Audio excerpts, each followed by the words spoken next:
Plague reaper, दर्जनों जीवित बचे राक्षस, एडम और ओसाना सभी ने लाल रंगों की भीड़ को एक पल में चमकते हुए देखा। ज्वालाओं की चमक ने आग के घेरे के अंदर सब कुछ ढक दिया, जिससे असंख्य स्याह धाराएं और काली हवा अवरुद्ध हो गई, जो इतनी घनी हो गई कि दृश्यता खराब हो गई। फिर फूलों से ऊर्जा निकली, उसके बाद कानफोड़ू विस्फोट हुए, लाल आग के थक्के सभी दिशाओं में फैल गए, अपने रास्ते में आने वाली हर चीज को जला दिया। काली हवा, स्याही की धाराएं, बेलें और जबड़े के फूल ऐसी शक्ति के सामने बिल्कुल शक्तिहीन थे। वास्तव में, हालांकि प्लेग रीपर ने इसे छिपाने की कोशिश की, स्याही की धाराएं किसी भी ऊर्जा क्षति, विशेष रूप से आग के लिए काफी कमजोर थीं, जो तेजी से फैल सकती थी और किसी भी, यहां तक कि सबसे दूर के बिंदु तक पहुंच सकती थी। उनके चेहरों पर लाल रंग छा गया, जबकि काले थक्के जलकर नष्ट हो गए और बचने की कोई संभावना नहीं थी। कैटरीन अगर जरूरी हो तो अपने दूसरे ऑर्डर का लगातार 2 बार इस्तेमाल कर सकती थी, लेकिन इतने शक्तिशाली प्रदर्शन के बाद नहीं। उसके फूल और जड़ें आग से जल गईं। यह एक शक्तिशाली, विशाल हमला था जिसका उद्देश्य कई छोटे लक्ष्यों को नष्ट करना था। फूलों के विस्फोट से उत्पन्न ज्वाला के स्तंभ फ्यूम कैथेड्रल से भी ऊंचे उठ गए, जिससे उनके चारों ओर सब कुछ प्रकाशित हो गया और विसंगतियों से निकलने वाली ज्वाला की दूर की बैंगनी धाराओं में प्रतिबिंबित हो गए। इसके बावजूद कैटरीन की क्षमता ने किसी भी राक्षस को कोई गंभीर नुकसान नहीं पहुंचाया। प्लेग रीपर को घायल करना तो दूर की बात है, वह विस्फोट के केंद्र में था। हाँ, लेकिन उसे बस इतना करना था कि अपने मजबूत कोट से आग की लहर से खुद को ढकना था। हाँ, ऐसा लगता है कि मैं तुम्हें नाराज करने में कामयाब रही, तुम कमीने जिसने मेरी सारी योजनाओं को बर्बाद कर दिया। कैटरीन ने थके हुए चेहरे के साथ बड़बड़ाते हुए प्लेग रीपर को गौर से देखा। प्लेग रीपर की आंखों ने अपनी सामान्य शीतलता और शांति खो दी थी। उसने कैटरीन को ऐसे देखा जैसे वह उसे अपनी चिढ़ी हुई निगाहों से जला देना चाहता हो। प्लेग रीपर को एहसास हुआ कि एडम के अलावा यहाँ उसके लिए कोई योग्य प्रतिद्वंद्वी नहीं था। अपनी क्षमता के साथ वह सभी राक्षसों को मारने जा रहा था और इस जगह को अपने निजी युद्ध के मैदान में बदलने जा रहा था, जहां वह विभिन्न दिशाओं से अनगिनत तरीकों से हमला कर सकता था। हालांकि कैटरीन ने उसकी सारी योजनाएं नष्ट कर दीं। बेशक उसने अपनी सारी ऊर्जा इस पर खर्च कर दी थी, उसके पास बस इतनी ऊर्जा बची थी कि वह सीधे खड़ी हो सके और बहुत ज्यादा थकान के कारण बेहोश न हो जाए। खैर, अब यह मेरी समस्या नहीं है, मैंने अपनी शक्ति में सब कुछ कर लिया है। कैटरीन ने फ्यूम कैथेड्रल के मलबे पर चलने और उसके सहारे झुकने से पहले धीरे धीरे जमीन पर फिसलते हुए कहा। कदम कदम कदम। उसी समय एडम फ्यूम कैथेड्रल से बाहर निकला और आत्मविश्वास से आगे बढ़ता हुआ। एक छोटे से ब्रेक और कैटरीन के पराग के प्रभाव के कारण ऐसा लग रहा था जैसे वह एक रिबूट से गुजरा हो। जब वह प्लेग रीपर के खिलाफ लड़ा तो कैटरीन द्वारा उसे अपनी जड़ से फेंकने से पहले ही उसे ऐसा महसूस हुआ कि उसका शरीर किसी भी क्षण फट सकता है। उसकी सारी मांसपेशियां तनाव में थीं, उसका विकास वृक्ष फटने को तैयार था, उसकी हरकतों की ताकत और गति से मेल खाने की कोशिश कर रहा था। लेकिन अब ये पूरी तरह से अलग था। एडम मजबूत तो नहीं हुआ था, लेकिन उसकी ताकत भी कम नहीं हुई थी। उसने अपनी पुरानी अवस्था बरकरार रखी, जिसका संकेत उसके दाहिने हाथ में सुई और बाएं हाथ में चांदी के पंजे थे। तो आखिरकार अंतिम लड़ाई का समय आ गया है। कैटरीन ने अपने सामने खड़े एडम की ओर देखा, उसके चेहरे पर एक कड़वी मुस्कान उभर आई। हाँ, ऐसा ही लगता है, हमने अपना सब कुछ खर्च कर दिया। ओसाना के पास व्यवहारिक रूप से कुछ भी नहीं बचा है। खैर, तुमने तो किसी की उम्मीद से भी ज्यादा किया है। यह आश्चर्य की बात है कि तुम इतना शक्तिशाली विस्फोट करने के बाद भी बेहोश नहीं हुए, एडम ने वास्तविक आश्चर्य के साथ कहा। कैटरीन ने बेपरवाही से कंधे उचका दिए। हाँ, जरा सोचो कि अगर मेरे पास तुम्हारे या अलेक्सिया जैसा शक्तिशाली इनिशियल जीन होता तो मैं क्या कर पाता। मैं प्लेग रीपर को अकेले ही हरा देता और फिर बोनस के लिए तुम्हें मार गिराता। एडम हंसते हुए आगे बढ़ता रहा। ठीक है, हो सकता है, लेकिन अभी मुझे सारा काम करने दो। कैटरीन ने चुपचाप सिर हिलाया और फिर आसमान की ओर देखने लगी। वह थोड़ा शांत होने के लिए, अपने विचारों को समेटने के लिए सितारों को देखना चाहती थी, लेकिन इसके बजाय उसकी नज़र किसी और चीज़ पर टिकी हुई थी। फ्यूम कैथेड्रल के किनारे कवर के शीर्ष पर कुछ असामान्य चीज़ ने उसका ध्यान आकर्षित किया। रात के आसमान को देखने के बजाय वह किसी बड़ी, गोल वस्तु को ढांकती हुई ज्वाला की शांत धाराओं को देखती रही। कैटरीन की आंखें चौड़ी हो गईं, एक नज़र ही उसे यह समझने के लिए पर्याप्त थी कि वह क्या था, या यूं कहें कि कौन था। कमीने, पहले तो तू डर रहा था, पर अब तूने अपने लालच के आगे झुकने का फैसला कर लिया है। हे, तेरा लालच तुझे बर्बाद कर देगा। भाड़ में जाओ, मैं अपने हाथों से करूंगा, तू देख लेना। फ्यूम कैथेड्रल की छत पर स्कारलेट पायरोमेंसर चुपके से बैठा था। इससे पहले उसने केवल मौका मिलते ही फ्यूम कैथेड्रल से भागने का नाटक किया था। हालांकि व्यवहार में चीजें अलग तरह से हुईं। स्कारलेट पायरोमेंसर फ्यूम कैथेड्रल में वापस लौट आया और दूर से सब कुछ देख रहा था। वह बैंगनी खतरा स्तर का शीर्ष 8 राक्षस था और वह एक सार प्रकार था, इसलिए वह अच्छी तरह से जानता था कि मिडनाइट क्रिस्टल के भीतर छिपी ऊर्जा कितनी मूल्यवान थी। सच है, स्कारलेट पायरोमैन यहाँ से इतनी दूर भाग सकता है कि कोई भी उसे परेशान नहीं करेगा। वह ब्लैक सिंडर फॉरेस्ट में वापस लौट सकता है, एक बार फिर इस परिचित क्षेत्र का राजा बन सकता है। लेकिन मनुष्यों की तरह राक्षस भी हमेशा अधिक की चाहत रखते हैं। स्कारलेट पायरोमैंसर ब्लैक सिंडर फॉरेस्ट में वापस क्यों आएगा और शर्म से भाग जाएगा, जबकि उसे मिडनाइट क्रिस्टल से ऊर्जा प्राप्त करने का अवसर मिला था। ये तुरंत उसका विकास शुरू कर देगा, उसे पीले खतरे के स्तर तक बढ़ा देगा। शायद यह अंधा लालच था, लेकिन स्कारलेट पायरोमैंसर के लिए यह मजबूत बनने का एक अनूठा अवसर था जिसे वह खोने वाला नहीं था। रिंग ऑफ फ्लेम्स में बाकी सभी के विपरीत स्कारलेट पायरोमैंसर पूरी तरह सुरक्षित था। कैटरिन के अलावा किसी ने अभी तक उस पर ध्यान नहीं दिया था। इसके अलावा राक्षसों का ध्यान प्लेग रीपर की ओर था, बाद में एडम और कैटरिन की ओर। स्कारलेट पायरोमैंसर सिर्फ एक छाया थी जो मिडनाइट क्रिस्टल को अवशोषित करने के लिए जितनी देर लगेगी उतनी देर तक इंतजार करने वाली थी। दुर्भाग्य से उसके और बाकी सभी राक्षसों के लिए यह कोई त्वरित प्रक्रिया नहीं थी। प्लेग रीपर या स्कारलेट पायरोमैंसर जैसे किसी व्यक्ति को ऊर्जा को अवशोषित करने में 1 मिनट से भी कम समय लगेगा। बेशक ये समय की एक छोटी सी अवधि लगती है, लेकिन युद्ध के मैदान में व्यवहारिक रूप से 1 मिनट की निष्क्रियता मृत्यु वारंट पर हस्ताक्षर करने के समान है। प्लेग रीपर द्वारा सभी राक्षसों और प्रेतों को मार दिए जाने के बाद ही वह मिडनाइट क्रिस्टल से ऊर्जा को अवशोषित करना शुरू कर पाएगा।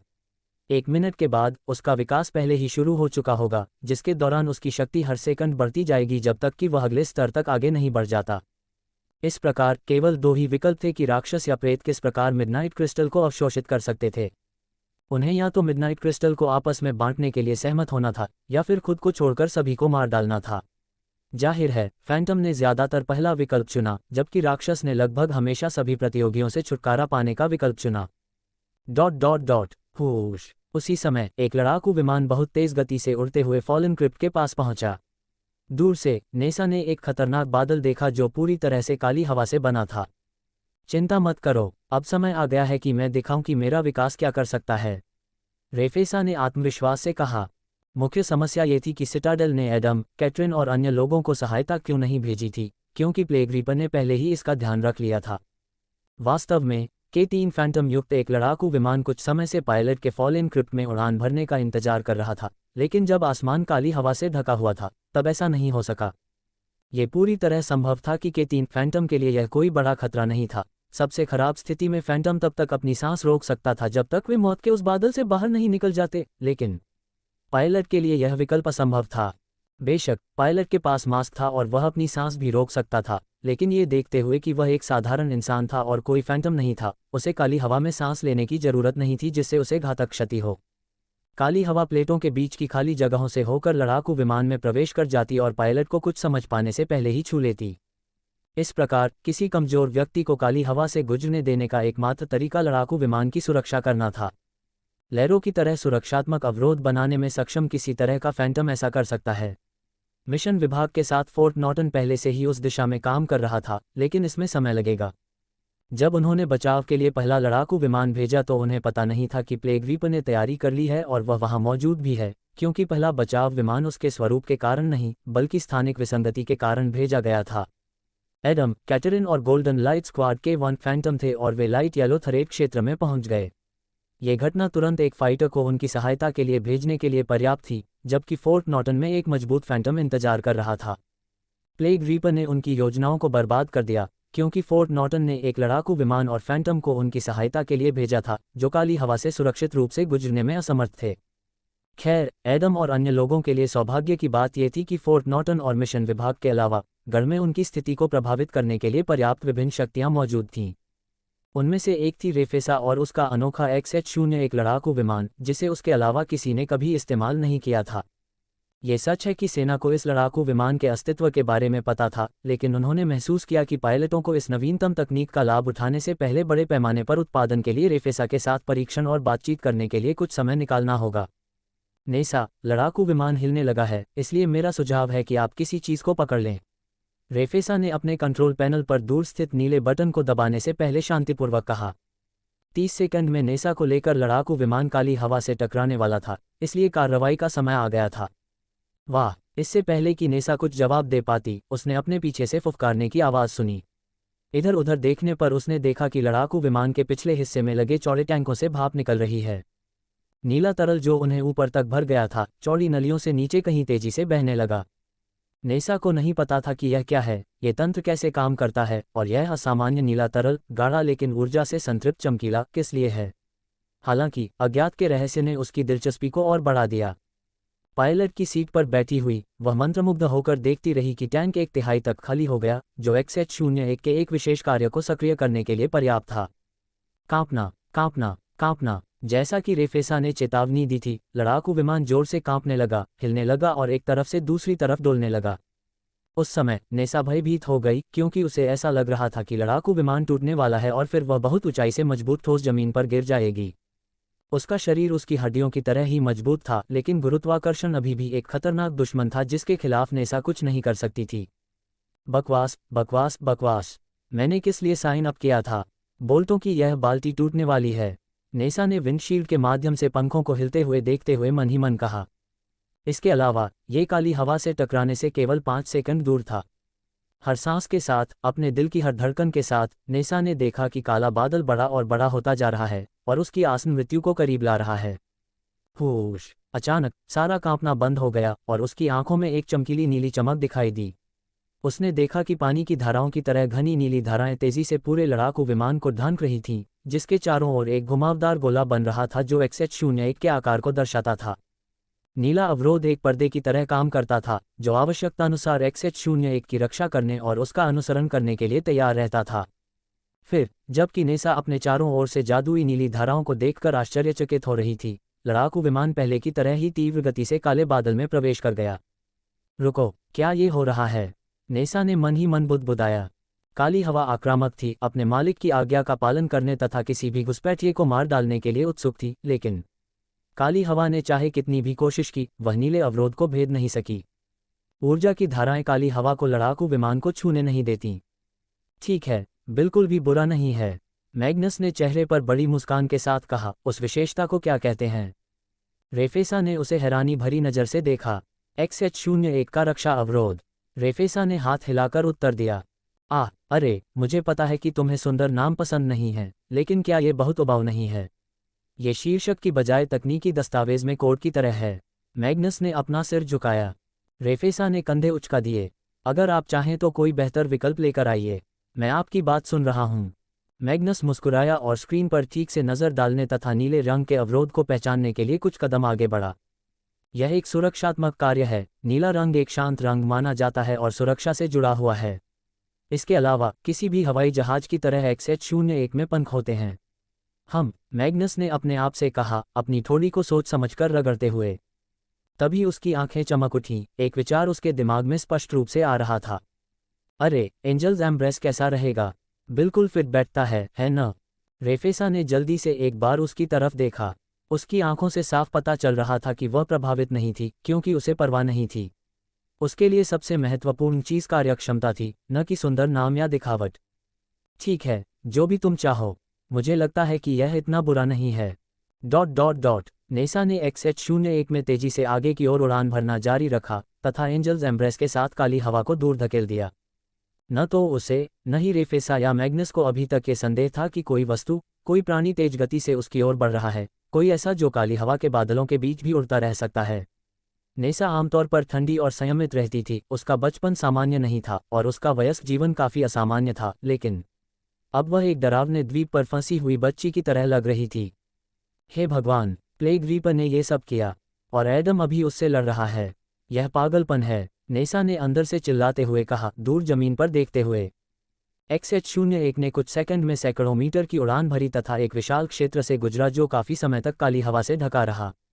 एंजल्स एम्ब्रेस ने उसे और XH-01 को सुरक्षित रखा, लेकिन आसपास देखने के लिए कुछ भी नहीं था, केवल घनी काली हवा के कारण फैला अंधेरा था। जमीन पर स्थिति और भी बदतर दिख रही थी। दर्जनों, नहीं बल्कि सैकड़ों पक्षी जैसे राक्षस, उन सभी के पंख थे, चाहे उनके पंख हो या जाल, इससे कोई फर्क नहीं पड़ता था क्योंकि वे सभी मर चुके थे। उन्हें बहुत देर से एहसास हुआ कि काली हवा कोई अजीब मौसमी घटना या मामूली धुआं नहीं थी। तेज उड़ान के दौरान कुछ सांसों के कारण कई हल्के पीले राक्षस मरे हुए पक्षियों की तरह जमीन पर गिर पड़े। कोई भी राक्षस घायल नहीं हुआ, उन्होंने लड़ाई नहीं की। यह उनके लिए एक सामान्य दिन था क्योंकि वे जमीन पर अपने शिकार को खोजने के लिए विशाल आकाश में उड़ते हुए घंटों बिताते थे। लेकिन अब वे सभी ठंडी जमीन में डूबे हुए थे और उनके शरीर आंशिक रूप से मोटी धूल से ढके हुए थे। नेसा ने गला साफ किया। वह नहीं जानती थी कि अगर उसे इन राक्षसों से लड़ना पड़ा तो वह उनमें से कई को हरा पाएगी या नहीं। उसे अपनी ताकत पर पूरा भरोसा था। वैसे भी वे हल्के पीले रंग के राक्षस थे और वे सभी टॉप एक पर्पल थरेट लेवल द्वारा मारे गए। नेसा को सबसे ज्यादा डर इस बात से लगा कि प्लेग रीपर यहाँ तक नहीं था। ये सिर्फ उसकी एक मुख्य क्षमता का रणनीतिक इस्तेमाल करने का नतीजा था। नेसा सावधान हो गई, उसने अपनी मुट्ठियां कस लीं। उसे एहसास हुआ कि उसे काली हवा से नहीं बल्कि प्लेग रीपर की चतुराई से डर लग रहा था। यदि सभी मनुष्यों में प्लेग रीपर जैसी क्षमताएं होती तो वे ऐसी रक्षा तैयार नहीं कर पाते। ठीक है, अगर एडम पहले ही हार चुका होता तो मुझे इसके बारे में पता चल जाता। उस स्थिति में पिता ने तुरंत ऑपरेशन रद्द कर दिया होता और रेफेसा ने XH-01 को तैनात कर दिया होता। अगर उन्होंने अभी तक ऐसा नहीं किया है तो एडम अभी भी जीवित है और प्लेग रीपर के खिलाफ लड़ाई संभव है। मिरेकल ऑब्जर्वेटरी में हुई घटना के बाद नेसा बहुत ज्यादा ताकतवर हो गई थी। उसे स्नोफॉलो, जो कि एक टॉप 9 राक्षस था, को एक पल में मारने में कोई परेशानी नहीं हुई, लेकिन वह अभी भी एडम से बहुत कमजोर थी।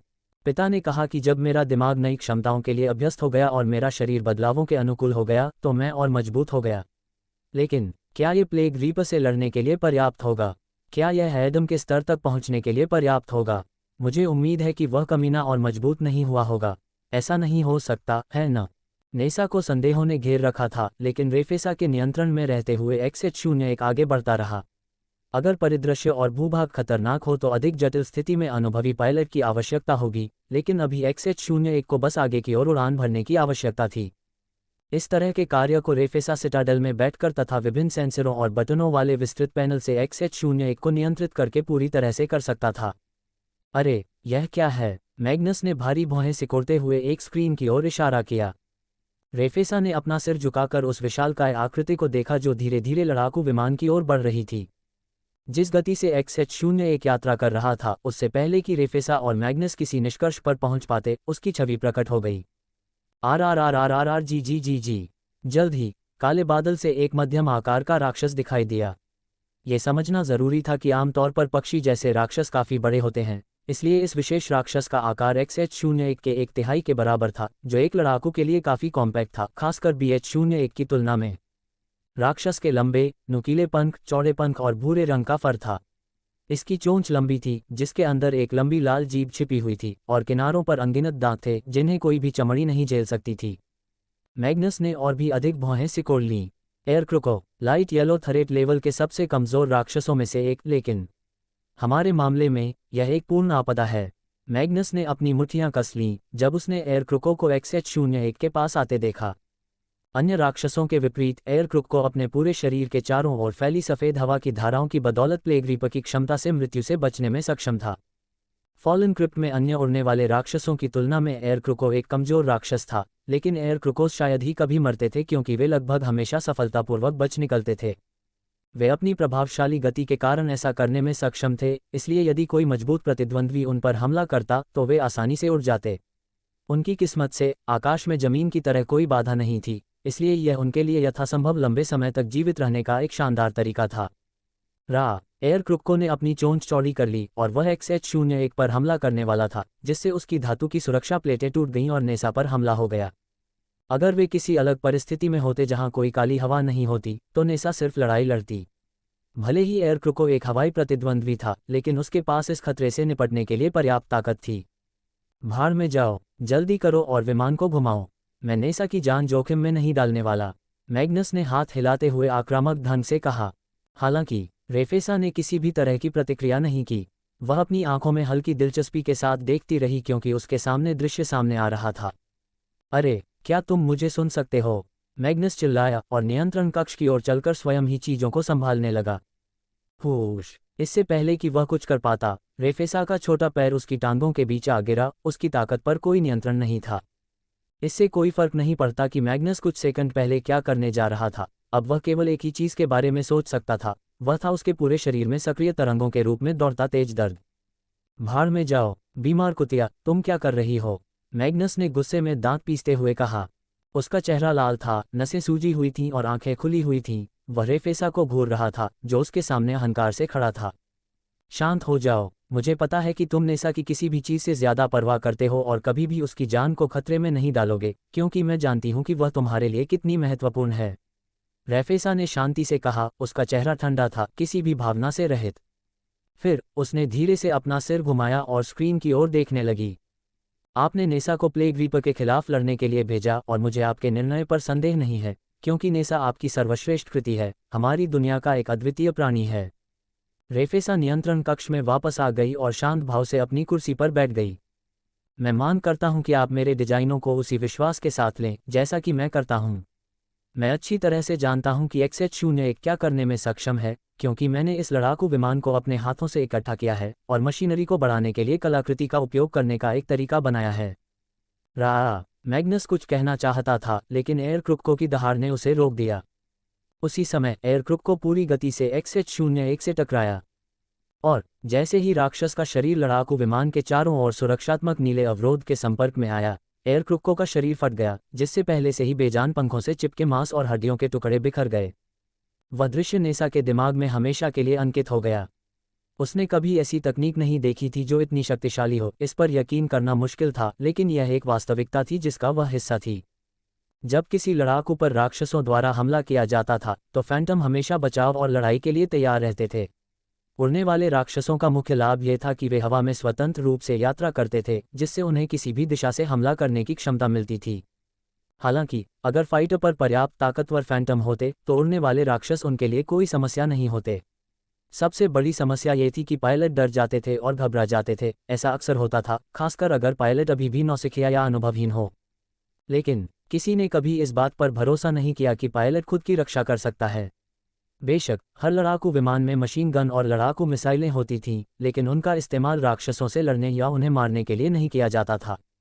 ये राक्षसों का ध्यान भटकाने या भ्रमित करने का एक अच्छा तरीका था, क्योंकि यदि मशीन गन से निकली कुछ गोलियां राक्षस की आंख में लग जाएं तो जाहिर है कि उसे काफ़ी असुविधा होगी।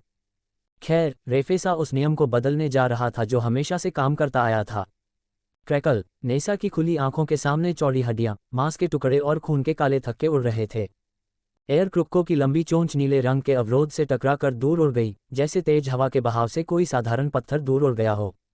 एक सेकंड बाद XH-01 कुछ दर्जन मीटर आगे उड़ गया तथा एयर क्रुक्को का फटा हुआ शरीर पीछे छोड़ गया। नेसा ने तेजी से अपना सिर घुमाया। वह जमीन पर गिरते मांस के टुकड़ों का पीछा करना चाहती थी, मानो उसे विश्वास ही नहीं हो रहा था कि यह संभव है। मैग्नस, जो दूर से गढ़ में स्क्रीन के माध्यम से ये दृश्य देख रहा था, नेसा की तरह ही आश्चर्यचकित था। बेशक वह जानता था कि रेफेसा क्या कर रहा था। वे अक्सर अपने विभिन्न प्रयोगों और नई रचनाओं के बारे में बात करते थे, लेकिन उन्होंने कभी भी अपनी सबसे दिलचस्प परियोजनाओं का खुलासा नहीं किया। स्वतंत्र वैज्ञानिकों के रूप में यही उनका स्वभाव था। वे अपनी प्रगति को जनता को दिखाना चाहते थे, लेकिन केवल तभी जब वे संतुष्ट हो जाते कि यह गढ़ के लाभ के लिए तैयार अंतिम उत्पाद है। खैर, XH-01 रेफेसा की आविष्कार सूची में शामिल परियोजनाओं में से एक थी। मैग्नस को पता था कि रेफेसा ने दुर्लभ सामग्रियों का उपयोग करके एक नया लड़ाकू विमान बनाया है जो नई गति सीमा तक पहुंच सकता है। हालांकि उसे नहीं पता था कि XH-01 की रक्षा बाधा, angels embrace, light yellow Tharet राक्षस को चीरने में सक्षम थी। बेशक एयर क्रुक्को सबसे गंभीर प्रतिद्वंद्वी नहीं था जिसका सामना नेसा कर सकती थी, लेकिन यह एक लाइट येलो राक्षस था। सेना और वैज्ञानिक सभी जानते थे कि गढ़ की दीवारों पर लगी विशाल प्लाज्मा तोपों के कारण यह हथियार अधिकतम श्वेत और हरे खतरे स्तर के राक्षसों को घायल कर सकता था। लेकिन अभी अभी रेफेसा के लड़ाकू विमान ने एयर क्रुक्को को ऐसे नष्ट कर दिया था मानो वह कोई सामान्य पक्षी या कोई कमजोर श्वेत खतरा राक्षस हो। कांपना, कांपना, कांपना। कुछ सेकंड बाद झटका लड़ाकू विमान तक पहुंच गया, जिससे पूरा विमान सक्रिय रूप से हिलने लगा, लेकिन इससे पहले कि नेसा घबराती, सब कुछ सामान्य हो गया। रेफेसा ने यह सुनिश्चित किया कि XH-01 लगभग किसी भी स्थिति में अपना संतुलन पुनः प्राप्त कर सके। हा हा हा हा हा हा हा। मैग्नस जोर से हंसने लगा। उसकी हंसी पागलों जैसी गूंज चारों ओर फैल गई। हे भगवान, अभी क्या हुआ? मैं उस पल को बार बार दोहराना चाहता हूँ। रेफेसा इसे प्रदर्शित नहीं करना चाहती थी तथा मिशन के दौरान वह गंभीर चेहरा बनाए रखने की कोशिश कर रही थी, लेकिन उसके मुंह के कोने थोड़े ऊपर उठ गए, जिससे एक संतुष्ट मुस्कान बन गई। धमाका। मैग्नस ने अपनी बाहें पीछे से रेफेसा के चारों ओर कस लीं और उसे कसकर जकड़ लिया। मुझे स्वीकार करना होगा कि मैं गलत था। यह ऐसी चीज़ है जिसकी मैंने उम्मीद नहीं की थी। यह मेरे लिए वास्तव में कुछ नया है। रेफेसा ने बेपरवाही से अपना हाथ हिलाया। न केवल तुम्हारे लिए बल्कि यह पूरे गढ़ के लिए एक झटका होगा। डगलस मुझे XH-01 का उपयोग करने की अनुमति के लिए परेशान कर रहा है, लेकिन ऐसा लगता है कि उसे जल्द ही अपनी राह मिल जाएगी। मैग्नस ने स्क्रीन पर नज़र डाली और आश्चर्यचकित नेसा को देखा। हे, डगलस के चेहरे पर वही भाव देखना दिलचस्प होगा। रेफेसा ने सिर हिलाया और उसका चेहरा और अधिक गंभीर हो गया। लेकिन इस सुविधा की महत्वपूर्ण सीमाएं हैं। रेफेसा ने टैंकों की ओर इशारा किया। इससे पहले एंजल्स एम्ब्रेस के सक्रियण के लिए वे 1/3 तक खाली हो गए थे, जो सामान्य सीमा के भीतर था, लेकिन अब उनका स्तर 66% पूर्ण बनाए रखने के बजाय 60% तक गिर गया था। हल्के पीले राक्षस को नष्ट करने के लिए नीले तरल की बहुत अधिक बर्बादी नहीं हुई, लेकिन यदि नेसा के मार्ग में ऐसे बहुत सारे राक्षस होते तो ऊर्जा कम हो सकती थी। चिंता मत करो, नेसा लगभग सही जगह पर पहुंच चुकी है। मैग्नस ने दूर की स्क्रीन की ओर देखते हुए कहा। वहां XH-01 को नीले बिंदु से तथा फ्यूम कैथेड्रल को लाल बिंदु से चिन्हित किया गया था। यह क्या है? मैग्नस ने अपना सिर झुकाया और देखा कि एक सफ़ेद बिंदु तेजी से लाल बिंदु की ओर बढ़ रहा है। उसी समय रेफेसा की स्क्रीन पर फोर्ट नॉर्टन और मिशन विभाग से कई संदेश दिखाई दिए, जिनमें कहा गया था कि फ्यूम कैथेड्रल के पास एक मिडनाइट क्रिस्टल गिरा है। उन्हें ये जानकारी थोड़ी देरी से मिली थी, लेकिन अब सभी को इसके बारे में पता चल गया है। रेफेसा हैरान थी, वह इसके लिए तैयार नहीं थी। लेकिन इसके विपरीत मैग्नस, उसकी मुस्कुराहट और भी चौड़ी हो गई। अच्छा, मैग्नस ने कपटी शैतान की तरह फुसफुसाया। क्या फ़ायदा है? इसने इस मिशन के खतरे के स्तर को और बढ़ा दिया है। न केवल फ्यूम कैथेड्रल और प्लेग रीपर इधर उधर भाग रहे हैं, बल्कि अब ये जगह आसपास के सभी राक्षसों के लिए खूनी दावत बन गई है। रेफेसा ने अपनी कुर्सी की हत्थों पर हाथ थपथपाते हुए जोर से कहा। अब न केवल एडम, कैटरीन और ओसाना खतरे में हैं, बल्कि आपकी बेटी भी खतरे में है। ये नेसा के लिए एक वास्तविक खतरा हो सकता है। रेफेसा ने चिंतित होकर कहा और फिर अपना सिर घुमाकर मैग्नस की ओर देखा। उसकी खौफनाक मुस्कान को देखकर उसका चेहरा पीला पड़ गया, आंखें सिकुड़ गईं। फिर बिना कुछ कहे मैग्नस आगे बढ़ा और नियंत्रण पैनल के पास पहुंच गया। इस बार रेफेसा ने उसे रोकने की हिम्मत नहीं की, वह केवल चुपचाप देखती रही, क्योंकि वह मैग्नस की ऐसी हालत में उसके रास्ते में नहीं आना चाहती थी। बटन दबाते हुए मैग्नस माइक्रोफोन के सामने झुक गया। अरे नेसा, क्या तुम मुझे सुन सकती हो? नेसा आश्चर्य से झेप गई और फिर जल्दी से सिर हिला दिया। हाँ, कुछ गड़बड़ है क्या? मैग्नस ने अपना हाथ हिलाया। नहीं, कुछ खास नहीं, बस एक मिडनाइट क्रिस्टल फ्यूम कैथेड्रल के पास गिरा था। नेसा की आंखें बड़ी हो गईं और उसके पूरे शरीर में सिहरन की लहरें फैल गईं। लेकिन इससे पहले कि वह कुछ कह पाती, मैग्नस की आवाज़ ने उसके दिमाग पर पूरी तरह से कब्जा कर लिया। डरो मत, तुम्हें खुश होना चाहिए। प्रयोगशाला में लड़ाई के बाद तुम्हारे हाल के विकास को देखते हुए ऊर्जा अब एक मूल्यवान संसाधन है। मैग्नस बुरी तरह हंसा। लड़ो, कमबख्त नरक, ये कमबख्त मिडनाइट क्रिस्टल है। प्लेग रीपर को मार डालो और मिडनाइट क्रिस्टल से ऊर्जा अवशोषित करो। मुझे यकीन है कि उसके बाद तुम अगले स्तर पर आगे बढ़ जाओगे। फिर तुम एडम विंटर से आगे निकल जाओगे। वह घमंडी आदमी तुम्हें पकड़ लेगा, बजाय इसके कि तुम उसे पकड़ो। मैग्नस कुछ सेकंड के लिए चुप रहा और फिर डरावनी आवाज में बोला, जानवर की तरह लड़ो। प्लेग रीपर एक सच्चा राक्षस है, और जैसा कि तुम जानते हो, केवल एक राक्षस ही एक राक्षस को हरा सकता है। बाम! प्लेग रीपर की मुट्ठी एडम के चेहरे पर लगी और वह कई मीटर पीछे गिर गया। इससे पहले कि एडम कुछ समझ पाता, शक्तिशाली प्रहार के वेग के कारण हवा में तेजी से घूमते हुए प्लेग रीपर ने एक गहरी सांस ली। उसके कोट से काला धुआं निकला, जिससे वह गायब हो गया और कुछ क्षण बाद एडम के सामने प्रकट हुआ, जो अभी तक आंशिक रूप से ही अपना संतुलन वापस पाने में कामयाब रहा था। बकवास, बकवास, बकवास! एडम ने मन ही मन चिल्लाया और खुद को रोकने के लिए अपने पंजे जमीन में गड़ा दिए। नहीं, एडम, तुम समय पर नहीं पहुंच पाओगे। कोई दूसरा विकल्प ढूंढो। तुम्हें किसी तरह उसके हमले से खुद को बचाना होगा, सिल्वाना ने जल्दी से कहा। उसे एहसास हुआ कि समय कम था। तभी एडम ने पलटकर देखा कि कुछ ही दूरी पर एक राक्षस बचा हुआ था। वह काली हवा और कैटरिन के धधकते धमाके से बचकर भागने में कामयाब हो गया था। मैं समझता हूँ, ये काम कर सकता है। एडम ने अपने आप को सिर हिलाया, फिर उसने अपना पैर जमीन पर रखा और अचानक एक तरफ कूद गया, राक्षस की ओर बढ़ गया। प्लेग रीपर ने अपनी आंखें सिकोड़ लीं। उसे समझ में नहीं आया कि एडम की योजना क्या थी, लेकिन इससे उसे कोई फर्क नहीं पड़ा। वे पिछले कुछ समय से लड़ रहे थे, हर बीतते सेकंड के साथ एक दूसरे की लड़ाई शैली को बेहतर ढंग से समझ रहे थे। कैटरिन और ओसाना दूर से देख रहे थे। कैटरिन के पास अब कोई ऊर्जा नहीं थी और ओसाना के पास केवल उसकी पंखुड़ियां बची थीं, जिससे वह प्लेग रीपर और अपने ट्रम्प कार्ड का ध्यान भटका सकती थी, जिसे अभी प्रकट होने का समय नहीं था। ऐसा नहीं था कि ओसाना जीतना नहीं चाहती थी, नहीं, अगर उसे अपने साथियों को मरने और हालात को और ख़राब होने से बचाने का मौका मिलता तो वह बहुत पहले ही ऐसा कर लेती। दरअसल ओसाना को सही मौके का इंतजार करना था, और धीरे धीरे वह पल नज़दीक आ रहा था और उसके अंदर का डर सक्रिय रूप से बढ़ रहा था। वोश! एडम अचानक आगे की ओर कूदा और बिजली की चमक में बदल गया और तेजी से राक्षस के पास पहुंचा, जिसे अभी तक यह एहसास नहीं हुआ था कि वह एडम की योजना का हिस्सा बन गया था। धूल ऊपर से उड़ती हुई एडम के पीछे रुक गई, जो जल्दी से राक्षस के चौड़े शरीर के नीचे सरक गया। यदि एडम का लक्ष्य यही होता तो वह राक्षस के पेट में सुई या पंजा घुसा सकता था, जिससे वह अपने 4 मजबूत पंजों से गिरकर अपने ही अंगों से मिश्रित रक्त के तालाब में गिर जाता, लेकिन एडम केवल प्लेग रीपर के हमले से बचना चाहता था।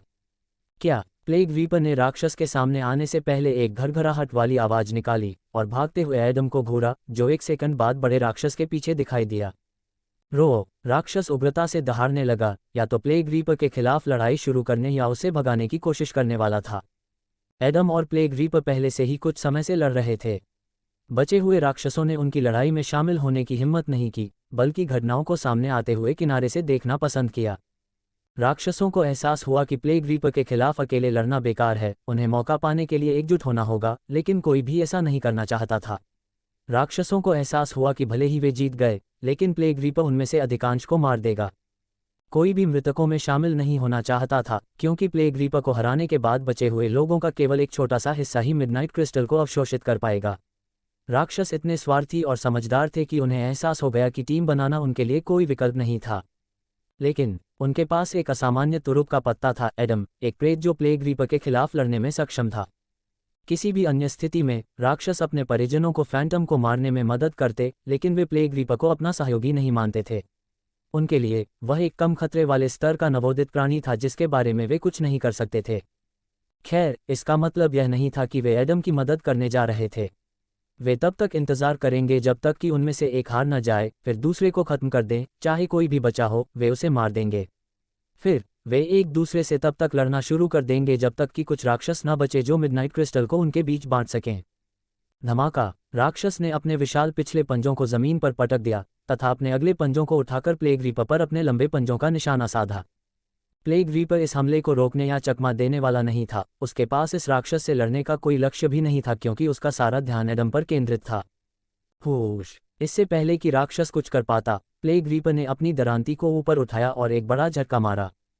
क्रैकल! राक्षस की रीढ़ की हड्डी के नीचे एक सीधी रेखा चली गई, खून बाहर की ओर फैल गया जबकि राक्षस का शरीर धीरे धीरे 2 बराबर भागों में विभाजित हो गया।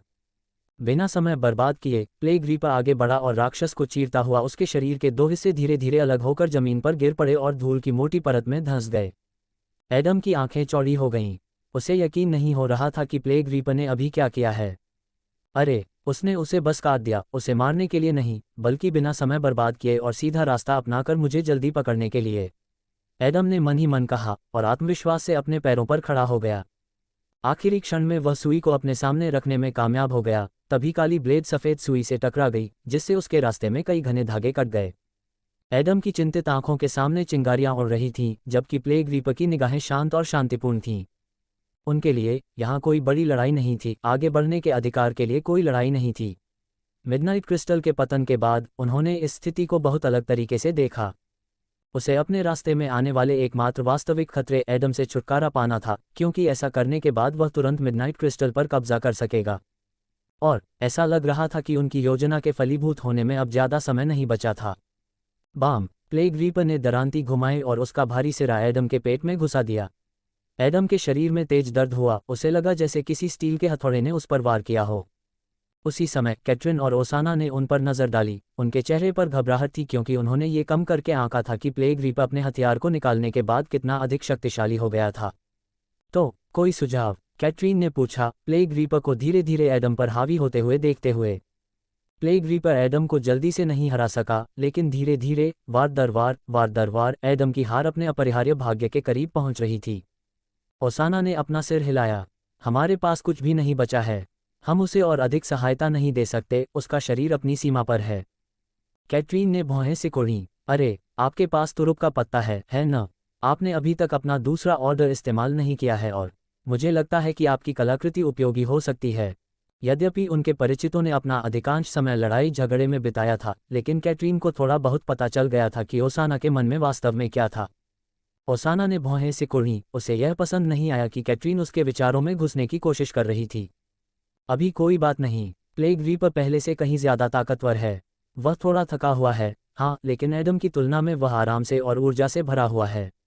अगर तुम चाहते हो कि मैं दिखाऊं कि मैं क्या कर सकता हूं, तो हमें किसी तरह प्लेग रीपर की हालत और भी खराब करनी होगी। हमें ऐसा करना होगा कि एडम उसे जल्दी से मार सके, ओसाना ने आत्मविश्वास से कहा। यह कोई आशा नहीं थी, यह एक सच्चाई थी।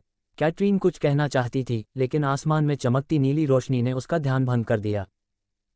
यह क्या बकवास है, कैटरीन ने सुरक्षात्मक अवरोध से घिरे उस अजीब लड़ाकू को देखकर बुदबुदाया। तभी लड़ाकू विमान से कोई नीचे उतरा और उसने अपनी नज़र प्लेग रीपर पर टिका दी, जैसे कोई शिकारी अपने शिकार को देखता है। नेसा के लाल बाल हवा में लहरा रहे थे, हवा का तेज बहाव उसे थोड़ा सा गिरने से रोकने की कोशिश कर रहा था, लेकिन जमीन तक पहुंचने का उसका लक्ष्य अटल था। उसकी कलाई पर सभी सिटाडल फैंटम्स की तरह एक सफ़ेद एनीपी था और उसके बाएं कान में किसी राक्षस के नुकीले दांत के आकार की एक बाली थी जो उसका नेक्सस था। निश्चित रूप से ये सब नकली था, ठीक उसके फैंटम प्रोफाइल की तरह जिसे अब कैटरीन और ओसाना के ऑपरेटर देख रहे थे। मैंने उसे पहले कभी नहीं देखा, वह कौन है? कैटरीन के ऑपरेटर एलन ने बड़बड़ाते हुए कहा। कैटरीन, उसका प्रोफाइल थोड़ा अजीब है, जैसा कि वह लड़ाकू विमान है जिसमें वह उड़ी थी, लेकिन ऐसा लगता है कि वह बहुत मजबूत है। उसने पर्पल थ्रेट लेवल के टॉप 10 में से कई राक्षसों को हराया है। कैटरीन ने भारी भौहें सिकोड़ते हुए उस लड़की की ओर देखा जो किसी तरह उनकी मदद के लिए भागने में सफल रही। रुको, ये K2 या K3 फैंटम नहीं है, ये K1 फैंटम है। एलन ने अपनी आंखों में उलझन भरी नज़र के साथ जल्दी से कहा। वह उन लोगों में से एक था जिसने सबसे पहले लड़ाकू विमान को आते हुए देखा। उसने राहत की सांस ली क्योंकि उसे लगा कि सिटाडेल ने एडम और अन्य लोगों की मदद करने का एक तरीका ढूंढ लिया है। लेकिन ये सिर्फ एक मजबूत K1 फैंटम था, ऐसा कोई नहीं जो वास्तव में अपनी जबरदस्त शक्ति से कोई बदलाव ला सके। क्या फिर वह यहाँ कैसे पहुँच पाए अगर सिटाडेल ने अभी तक उपयुक्त क्षमताओं के साथ कोई फैंटम नहीं भेजा है? कैटरीन ने गुस्से में कहा। उसे समझ में नहीं आ रहा था कि इतने लंबे समय बाद भी सिटाडेल ने उन्हें मदद क्यों नहीं भेजी। बेशक एलन ने उसे कई बार समझाया था कि प्लेग रीपर और उसकी काली हवा इसके लिए जिम्मेदार है, लेकिन इससे उसका गुस्सा कम नहीं हुआ और वह प्रबंधन पर गाली गलौज करने लगी। ओसाना ने अपनी आंखें सिकोड़ लीं और नेसा को गौर से देखने लगी, जो पहले ही अपना पैराशूट खोल चुकी थी और तेजी से जमीन की ओर बढ़ रही थी। ओसाना या तो हर सक्षम K1 फैंटम को अच्छी तरह से जानती थी या कम से कम उसके बारे में सुन चुकी थी। एडम और अलेक्सिया जैसे किसी व्यक्ति के बारे में उसके पास काफ़ी जानकारी थी। भले ही वह कोई गुप्त अकेला फैंटम हो, उसका प्रोफाइल हमेशा खुला रहता था और ओसाना के पास उस डेटा तक पहुंच थी। उसके चेहरे को देखकर लगता है कि वह बहुत मजबूत है और उसका नेक्सस थोड़ा अजीब है। वैसे फैंटम्स में बहुत सारे दिलचस्प व्यक्तित्व हैं, यह अजीब है कि यह पहली बार है जब मैंने उसका चेहरा देखा है और उसका नाम सुना है। नेसा ज़ैफिर। रुको, यह उपनाम बहुत जाना पहचाना है। रुआ। शायद ओसाना ये पता लगा सकती थी कि नेसा एक नकली प्रेत थी यदि वह आगे भी सोचती, लेकिन एक यादृच्छिक राक्षस की दहाड़ उसे युद्ध के मैदान में वापस ले आए। धप धप धप। राक्षस तेजी से नेसा की ओर भागा। जैसे ही वह जमीन पर पहुंची, उस पर हमला करने का इरादा था।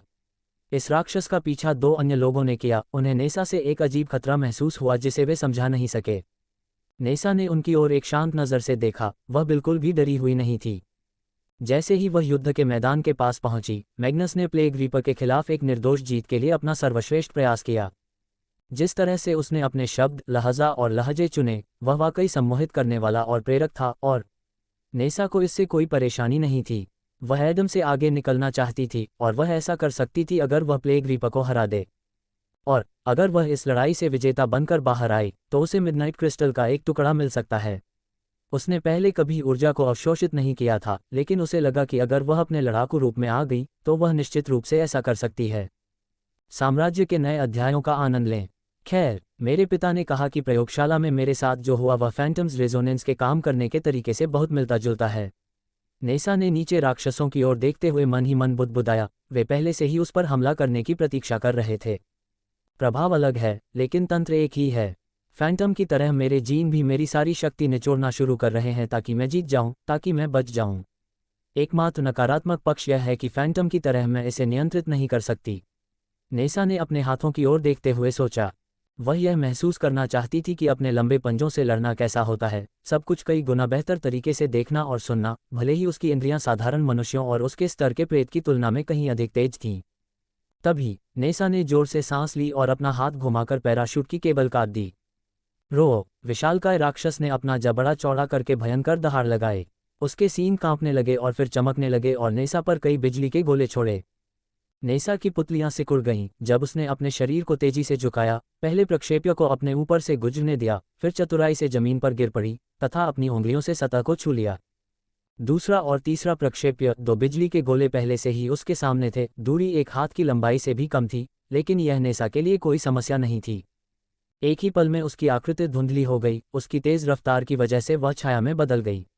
बिजली के गोले आगे की ओर उड़े और जमीन से टकराए और दो गहरे विस्फोट हुए। शॉकवेव से आने वाली हवा की धाराओं के साथ नेसा मुख्य राक्षस के सामने प्रकट हुई।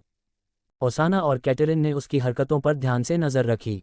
वे देखना चाहते थे कि उसकी योग्यताएं क्या हैं, उसका नेक्सस क्या करने में सक्षम है, ताकि उस जानकारी का इस्तेमाल करके योजना तैयार की जा सके।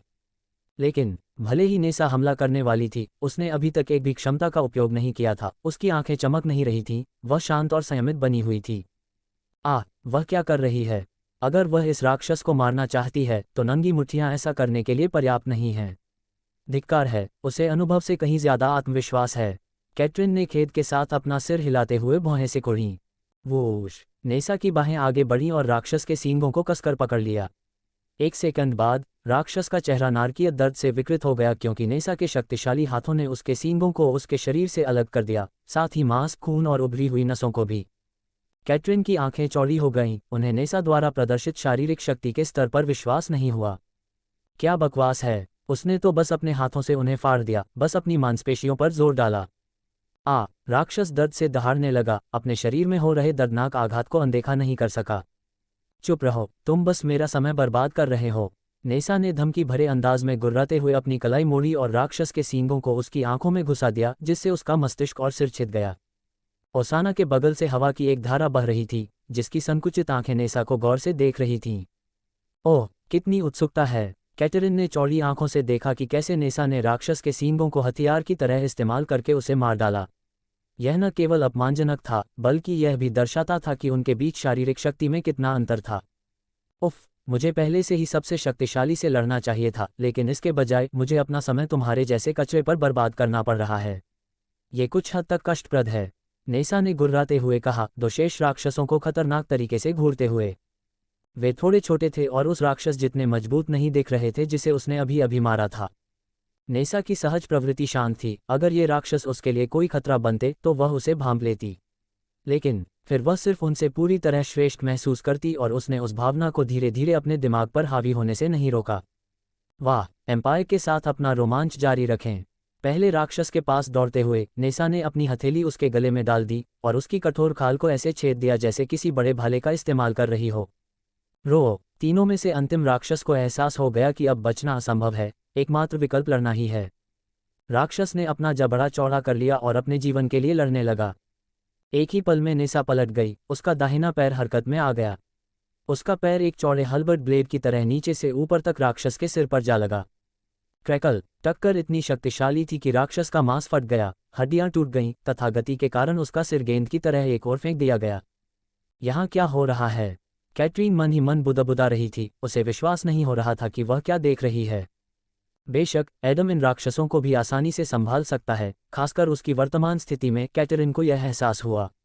हालांकि उसने देखा कि नेसा अपनी क्षमताओं के साथ साथ अपने नेक्सस का भी उपयोग नहीं करती है।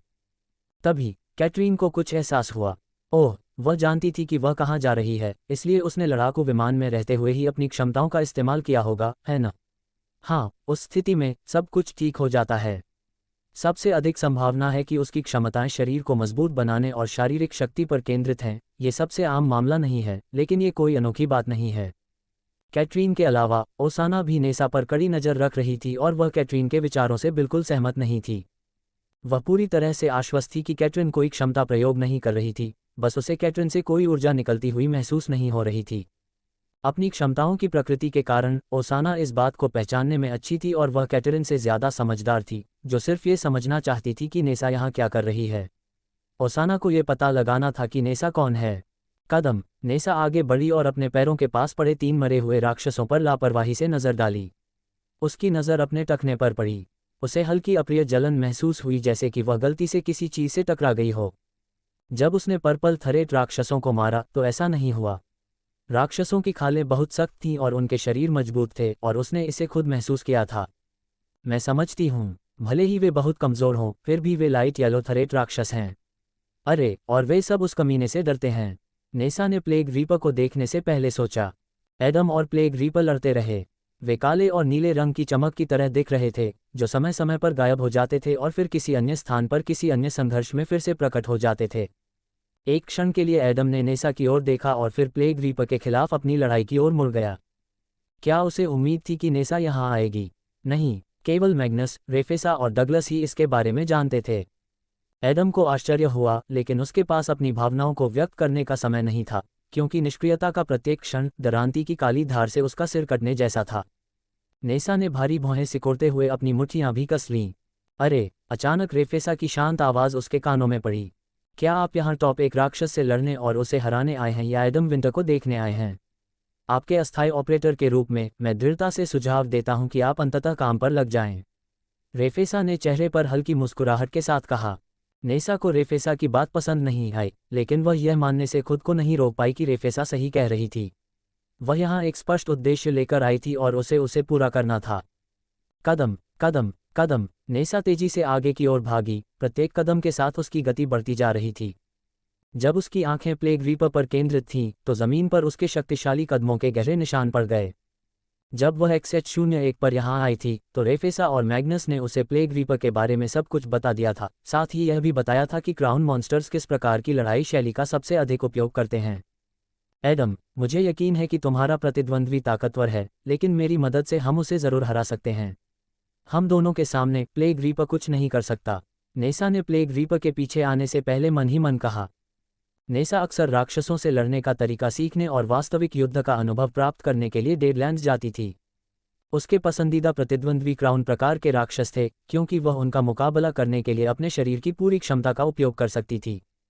क्राउन मॉन्स्टर्स ने न केवल अपनी शारीरिक शक्ति का इस्तेमाल किया, बल्कि खूनी लड़ाइयों में कई जीत के माध्यम से प्राप्त वास्तविक महारत का भी इस्तेमाल किया। वे दोनों ही तरह से जूझने और कमज़ोर जगहों पर वार करने में सक्षम थे, इसलिए वे नेसा के लिए सबसे अच्छे स्पैरिंग पार्टनर थे। तुम्हारी क्षमताएं वास्तव में डरावनी हैं, लेकिन मुझे लगता है कि तुमने उनमें से ज़्यादातर का इस्तेमाल पहले ही कर लिया है।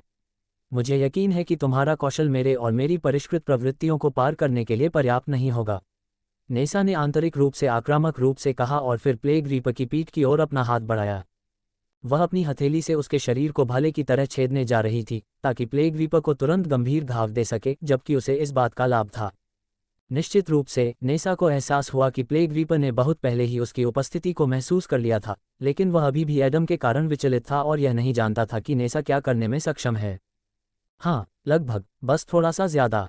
नेसा ने हवा के बहाव में अपनी हथेली को तेज धार की तरह घुमाते हुए मन ही मन बुदबुदाया। होश! लंबे हड्डी के हैंडल और काले ब्लेड वाली एक दरांती अपने मालिक के शक्तिशाली प्रहार से ऊपर की ओर उड़ गई। नेसा की नज़रें एक पल के लिए ऊपर की ओर चली गईं, लेकिन तुरंत ही उसने अपना ध्यान प्लेग रीपर पर केंद्रित कर लिया। नल! प्लेग रीपर की पीली पीठ वाली हथेली ने नेसा की कलाई को इतनी ताकत से छुआ कि उसकी बाँह एक तरफ खींच ली गई। नेसा की आश्चर्यचकित आंखों में प्लेग रीपर का हाथ उसकी ओर बढ़ता दिखाई दिया। तभी नेसा के शरीर में एक सिहरन दौड़ गई, उसकी सारी प्रवृत्ति चिल्ला रही थी कि वह उसे पकड़ने न दे। नेसा तेजी से पीछे कूद पड़ी। क्या? नेसा चौंक गई, उसे एहसास हुआ कि वह हिल नहीं सकती। अपनी नज़र नीचे करके उसने देखा कि प्लेग रीपर का पैर उसके पैर को ज़मीन पर मजबूती से दबा रहा था, उसे उस जगह से एक कदम भी पीछे हटने नहीं दे रहा था। क्रैकल! प्लेग रीपर की उंगलियां नेसा के लाल बालों में घुस गईं, उसके बालों को इतनी ताकत से पकड़ लिया कि उन्हें आसानी से उखाड़ा जा सके। उसी क्षण प्लेग रीपर के पीछे बिजली के झटके महसूस हुए और नेसा की चौंकी हुई आंखों में एक चांदी जैसी चमक दिखाई दी। खैर, नेसा ने अपना पहला हमला विफल कर दिया था, लेकिन फिर भी उसने प्लेग रीपर का ध्यान भटका दिया था और एडम इसका फायदा उठाने वाला था। अगर वह प्लेग रीपर को गंभीर रूप से घायल कर सकता था, तो नेसा पहले से ही उपयोगी साबित हो रही थी। प्लेग रीपर ने आगे भागने से पहले एडम पर एक त्वरित, शांत नज़र डाली। वह नेसा को अपने साथ घसीटता हुआ ले गया, एक हाथ से उसके बाल पकड़े हुए और दूसरे हाथ से उसका चेहरा पकड़े हुए। लेकिन प्लेग रीपर भागने वाला नहीं था, क्योंकि कुछ कदम चलने के बाद उसने अपने शरीर को आगे की ओर झुका दिया और नेसा के चेहरे को जबरदस्ती जमीन में दबा दिया, जिससे उसका चेहरा नुकीली चट्टानों से टकराने लगा और कठोर सतह पर सचमुच खून बहने लगा। अरे, मुझे लगता है कि कभी कभी अकेले प्रेरणा पर्याप्त नहीं होती है न? मैग्नस ने अजीब तरीके से अपने सिर के पीछे खुजलाते हुए कहा। उन्होंने देखा कि प्लेग रीपर ने नेसा के हमले का सबसे अपमानजनक तरीके से जवाब दिया। प्लेग रीपर ने न केवल एक ही वार में उसके हमले को विफल कर दिया, बल्कि उसने उसके सिर को जमीन में धंसा दिया तथा उसे पूरे युद्धक्षेत्र में इस तरह घुमाया जैसे वह कोई पूरी तरह से नीच प्राणी हो। रेफेसा ने गहरी सांस ली। ये प्लेग रीपर, विशेष रूप से, वह वास्तव में अद्भुत है और मिडनाइट क्रिस्टल के पतन के बाद लड़ने की इच्छा के अलावा उसके पास प्रेरणा का एक उच्च स्तर है। मैग्नस ने चेहरे पर शिकन लाते हुए सिर हिलाया। हाँ, और केवल इतना ही नहीं, जब नेसा ने उस पर हमला किया तो वह क्रोधित हो गया। मैग्नस ने प्लेग रीपर के चेहरे को देखते हुए अपनी आंखें सिकोड़ लीं। यह अच्छा नहीं है। वह ये दिखाने में विफल रही कि वह एक गंभीर दुश्मन है। रेफेसा ने कंधे उचका दिए। ऐसा ही लगता है, जब तक कोई पृष्ठभूमि या व्यक्तिगत मकसद न हो, आप योग्य विरोधियों पर गुस्सा नहीं करते। आपके पास या तो सावधानी होती है या सम्मान। वह इसलिए गुस्सा है क्योंकि उसके हस्तक्षेप से वह परेशान था और उसकी शक्तियां उसे दिलचस्पी लेने के लिए पर्याप्त नहीं थीं। मैग्नस ने अपना गाल खुजाया और नेसा के दुखते चेहरे को गहराई से देखा, जिस पर कई जगह पहले से ही नुकीली चट्टानों से टकराने के कारण खरोंचें थीं। खैर, उम्मीद है कि पहली असफलता के बाद वह सदमा खा जाएगी, अन्यथा वे जीत नहीं पाएंगे। कमीने, मेरे साथ ऐसा व्यवहार करने की तुम्हारी हिम्मत कैसे हुई? मैं तुम्हें मार डालूंगी। नेसा ने गुस्से से चिल्लाते हुए अपने मुंह में गिर रहे धूल के थक्कों को निगल लिया। बाम! नेसा ने प्लेग रीपर के आक्रमण को रोकने के प्रयास में अपनी मुट्ठी जमीन पर मार दी। पबफ्यूचर द्वारा विज्ञापन। फिर वह अपने शक्तिशाली पैरों पर आत्मविश्वास से खड़ी हो गई और जमीन को छूने लगी, जिससे प्लेग रीपर की भौहें ऊपर उठ गईं, क्योंकि वह अपने शिकार को धीरे धीरे ऊपर उठते हुए देख रहा था। रघा! प्लेग रीपर ने एक छोटी सी आह भरी और फिर तेजी से अपना हाथ झटका और नेसा को उसके बालों से घसीटने लगा। नेसा ने अपने दांत भींच लिए। दर्द के बावजूद वह हार मानने वाली नहीं थी और एक कदम भी पीछे हटने वाली नहीं थी। बाम! लेकिन उसके पेट पर एक शक्तिशाली मुक्का लगने से उसे अपनी योजना बदलने पर मजबूर होना पड़ा। नेसा की आंखें चौड़ी हो गईं और उसका मुंह खुला का खुला रह गया, उस तीव्र दर्द से जिसके लिए वह बिल्कुल तैयार नहीं थी। फिर, इससे पहले कि नेसा कुछ समझ पाती, प्लेग रीपर की मुट्ठी नीचे से उसके जबड़े पर लगी, जिससे वह जमीन से ऊपर उठ गई। क्या बकवास है? क्या हो रहा है? नेसा ने सोचा, जैसे उसकी आंखों के सामने की दुनिया झुक गई हो और उसका मन दर्द से भर गया हो, जिसकी नई लहरें बार बार उभर रही हों। वोश! प्लेग रीपर उछल पड़ा और नेसा के बराबर आ गया। उसकी आंखें थोड़ी सिकुड़ गईं। उसने स्पष्ट रूप से नेसा के शरीर के इतने मजबूत होने की उम्मीद नहीं की थी। इसके अलावा, उसे लगने लगा कि वह प्रेत या साधारण मनुष्यों की तुलना में राक्षसों की तरह अधिक थी। उसे नहीं पता था कि इसका क्या कारण था, लेकिन उस समय इससे कोई फर्क नहीं पड़ा, क्योंकि उसका लक्ष्य जल्द से जल्द उस कष्टप्रद दुश्मन से छुटकारा पाना था। क्या? प्लेग रीपर ने एक गहरी सांस ली, अपने फेफड़ों को भर लिया और फिर अचानक अपने पूरे शरीर को मोड़ लिया। कुछ चक्करों के बाद, एक काले बवंडर की तरह, प्लेग रीपर रुक गया। उसने अपना बायां पैर नेसा के पेट में घुसा दिया और साथ ही अपने फेफड़ों से सारी हवा बाहर निकाल दी। पबफ्यूचर द्वारा विज्ञापन। क्राउन मॉन्स्टर्स के खिलाफ अपनी सभी लड़ाइयों में नेसा को कभी भी इतना शक्तिशाली प्रहार नहीं मिला था। प्लेग रीपर के लात के बाद उसके अंगों को विनाश से बचाने के लिए उसकी सारी मांसपेशियां तनावग्रस्त हो गईं। हुश! इस टक्कर से एक हवा का घेरा बना और उसके बाद एक आवेग उत्पन्न हुआ जिसने नेसा को बहुत पीछे फेंक दिया। वह एक लाश की तरह जमीन पर लुढ़क गई। उसके शरीर पर उसका कोई नियंत्रण नहीं था। वास्तव में, नेसा ने कुछ करने की कोशिश की, लेकिन उसकी गति बहुत ज्यादा थी। वह बस इतना ही कर सकती थी कि आखिरकार रुक जाए। ये 100 मीटर बाद ही हुआ। रास्ते में वह 10 से ज्यादा बार जमीन से टकराए। बाम! नेसा धूल के एक गुबार से टकरा गई और आंशिक रूप से उसमें डूब गई। ओसाना ने भौहें सिकुड़ीं। ओह, लगता है वह अति आत्मविश्वासी हो गई। लेकिन मुझे उम्मीद नहीं थी कि प्लेग रीपर नजदीकी मुकाबले में इतना खतरनाक होगा। कैटरिन ने घुटन महसूस की। उसे एहसास हुआ कि नेसा कमजोर नहीं थी, बल्कि प्लेग रीपर था जो पूरी तरह से अलग स्तर पर था। लेकिन अगर उसने उसके साथ इतनी आसानी से निपटा, भले ही वह निश्चित रूप से शारीरिक रूप से मजबूत है, तो एडम को अब तक इस तरह के प्रहारों का सामना क्यों नहीं करना पड़ा? ओसाना ने एडम की तरफ देखा जो प्लेग रीपर से सुरक्षित दूरी बनाए हुए था और स्थिति का आकलन कर रहा था। उसे समझ नहीं आ रहा था कि उसे नेसा को कवर करना चाहिए या प्लेग रीपर पर तुरंत हमला करना चाहिए। वह अपने प्रतिद्वंद्वी की पहली चाल का इंतजार करना पसंद कर रहा था। ठीक है, ये सरल है। वह उसे ऐसा करने ही नहीं देगा। वह लड़की, नेसा, वह तब आश्चर्यचकित रह गई जब प्लेग रीपर ने उसके हमले को विफल कर दिया। उसके पास पर्याप्त गति हो सकती है, लेकिन उसे ऐसे प्रतिद्वंद्वी के खिलाफ लड़ने का कोई अनुभव नहीं है, जबकि एडम हर सेकंड के साथ अधिक ज्ञान प्राप्त कर रहा है। कैटरीन घबराकर कांप उठी। उसे एहसास हुआ कि प्लेग रीपर से उसी स्तर पर लड़ने के लिए उसे अपने शरीर और दिमाग से इस राक्षस की शक्ति को महसूस करने की जरूरत थी। हाँ, शायद तुम सही हो, लेकिन उस लड़की ने कुछ तो किया ही था। कैटरीन ने दरांती को देखकर मुस्कुराई। उसका काला ब्लेड जमीन में गहराई तक धंसा हुआ था। हो सकता है कि उसने उसे पीटा हो, लेकिन अब वह अपना हथियार खो चुका है। मुझे यकीन है कि एडम उसे इतनी आसानी से अपनी दरांती वापस नहीं लेने देगा। ओसाना ने अपना सिर हिलाया जैसे कि कैटरीन पूरी तरह से बकवास कर रही हो। मुझे इस बात पर इतना यकीन नहीं है। तुम क्या बात कर रहे हो? प्लेग रीपर नीचे झुक गया, अपना सिर अपनी दरांती की ओर घुमाया, जहां एडम खड़ा था उससे ज्यादा दूर नहीं। तभी प्लेग रीपर ने अपना हाथ आगे बढ़ाया। कांपना, कांपना, कांपना। जैसे ही काले ब्लेड से काला धुआं निकलने लगा, दरांती जोर से कांपने लगी। मानो इच्छाशक्ति पाकर दरांती ने सक्रिय रूप से घूमना शुरू कर दिया, अपनी ब्लेड से धूल को काटते हुए जमीन से बाहर निकलने के लिए और एक डिस्क की तरह अपने मालिक की ओर बढ़ने लगी। भावशून्य चेहरे के साथ प्लेग रीपर ने अपना हथियार पकड़ लिया और उसकी मूठ को कसकर पकड़ लिया। उसने एडम की ओर देखा और थोड़ा सिर हिलाया, जैसे कि सम्मान में हो, या यूं कहें कि उसने माफी मांगी हो।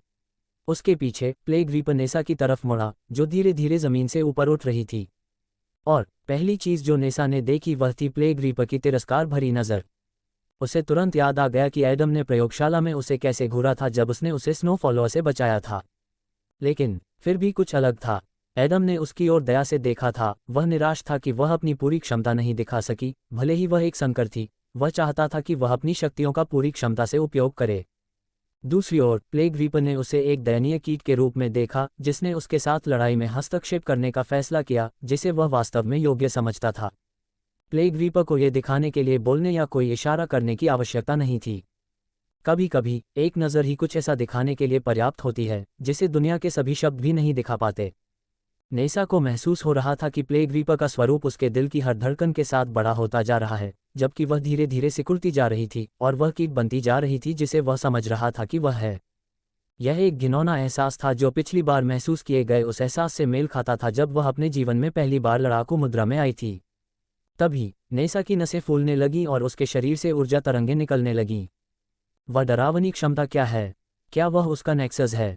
कैटरीन ने अविश्वास में बड़बड़ाते हुए नेसा के परिवर्तन को देखा। नेसा की नसें रेजोनेंस की तरह फूल गईं, उसकी सभी मांसपेशियां स्टील की तरह तनावग्रस्त हो गईं, उसकी पुतलियों का रंग काले से अंबर में बदल गया और उसके बाल बहुत घने हो गए, जो अपने तीखे सिरों के साथ उसकी कमर तक पहुंच रहे थे। उसके नुकीले दांत और पंजे लंबे होते गए, घातक ब्लेड की तरह, जिसका एक ही उद्देश्य था, अपने रास्ते में आने वाले किसी भी दुश्मन को मारना और टुकड़े टुकड़े करना। एडम, सिल्वाना और मैग्नस ही ऐसे लोग थे जिन्होंने पहले इस बदलाव को देखा था। इस बार कुछ अलग था, जिससे पता चलता था कि नेसा का शरीर पहले से ही इस तरह के बदलाव के लिए पूरी तरह से अभ्यस्त था। नेसा के शरीर से वाष्प की धाराओं की तरह अंबर ऊर्जा निकली, जो धीरे धीरे शून्य में विकसित हो रही थी। मैग्नस ने अभी तक इस विशेष क्षमता का पूरी तरह से पता नहीं लगाया था, क्योंकि चाहे उसने कुछ भी किया हो, वह नेसा को प्रयोगशाला में उसके युद्ध रूप में प्रवेश कराने में असमर्थ था। उसे एहसास हुआ कि इसके लिए कुछ खास, नेसा के लिए किसी तरह की गंभीर स्थिति की जरूरत थी। प्रयोगशाला की सुरक्षित परिस्थितियों में ऐसा कुछ आसानी से नहीं किया जा सकता था।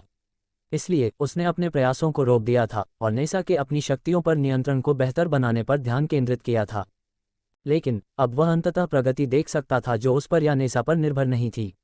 यह स्वाभाविक रूप से हो रहा था। पहली बार नेसा का शरीर यह पता लगाने की कोशिश कर रहा था कि ऊर्जा का उपयोग कैसे किया जाए, नेसा को कैसे मजबूत बनाया जाए ताकि वह जीत सके।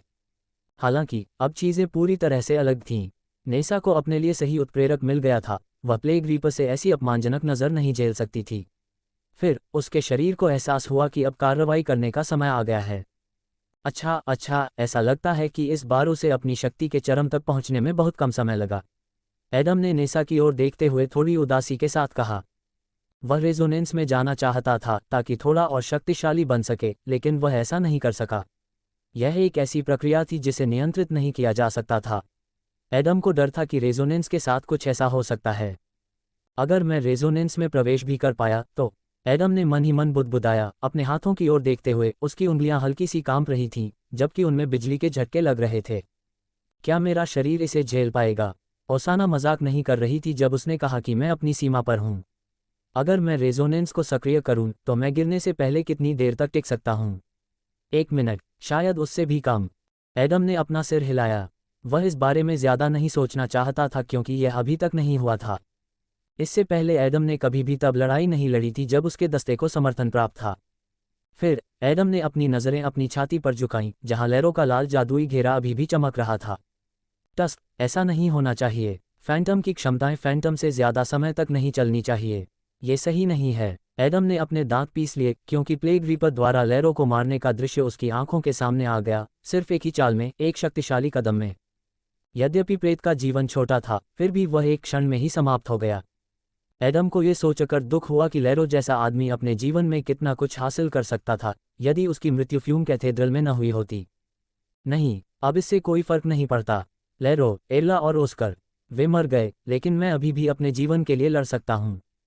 एक गहरी सांस के साथ एडम ने पूरे युद्ध क्षेत्र में चारों ओर देखा। सबसे पहले नेसा को देखा जो धीरे धीरे जमीन से ऊपर उठ रही थी, फिर फ्यूम कैथेड्रल के बगल में खड़ी कैटरीन और ओसाना को देखा। वे सभी बचेंगे या मरेंगे, यह एक बात पर निर्भर करता है, क्या वे प्लेग रीपर को मार पाएंगे। अब तक स्थिति उनके पक्ष में नहीं थी क्योंकि प्लेग रीपर पहले ही उनके 3 साथियों को मार चुका था और उन्होंने बस इतना ही किया था कि प्लेग रीपर अपने हथियार से लड़ना शुरू कर दे। एडम ने अपने सिर के पीछे खुजलाया। खैर, पिछली बार मैंने और नेसा ने एक दूसरे के खिलाफ लड़ाई लड़ी थी, तो अब सहयोगी बनने की बारी हमारी है ना? एडम ने कड़वाहट से मुस्कुराते हुए अगले दौर से पहले अपनी बाहों को मसल दिया। उसके शरीर में कई स्थानों पर एक दबी हुई पीड़ा गूंज रही थी। एडम ने इसे प्रकट नहीं किया, लेकिन उसने महसूस किया कि प्लेग रीपर का प्रत्येक वार सफलतापूर्वक अपने लक्ष्य तक पहुंच रहा था। एक तरह से ये दर्द और भी सुखद था क्योंकि एडम को एहसास हुआ कि प्लेग रीपर को भी ऐसा ही महसूस हुआ था। वे एक दूसरे को गंभीर रूप से घायल करने में विफल रहे, लेकिन उनके चेहरे अक्सर मुट्ठियों से टकराते थे। अरे एडम, नमस्ते। ये नेसा का ऑपरेटर है, रेफेसा ने अचानक अपने चैनल पर टैप करते हुए कहा। क्या, ये कैसे हुआ? सिल्वाना ने अविश्वास में मन ही मन कहा।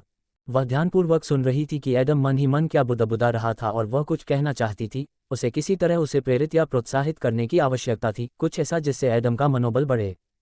सिल्वाना जानती थी कि खतरनाक लड़ाई के दौरान मृत साथियों के बारे में सोचना कोई ऐसी बात नहीं है जिसे ध्यान में रखा जाए।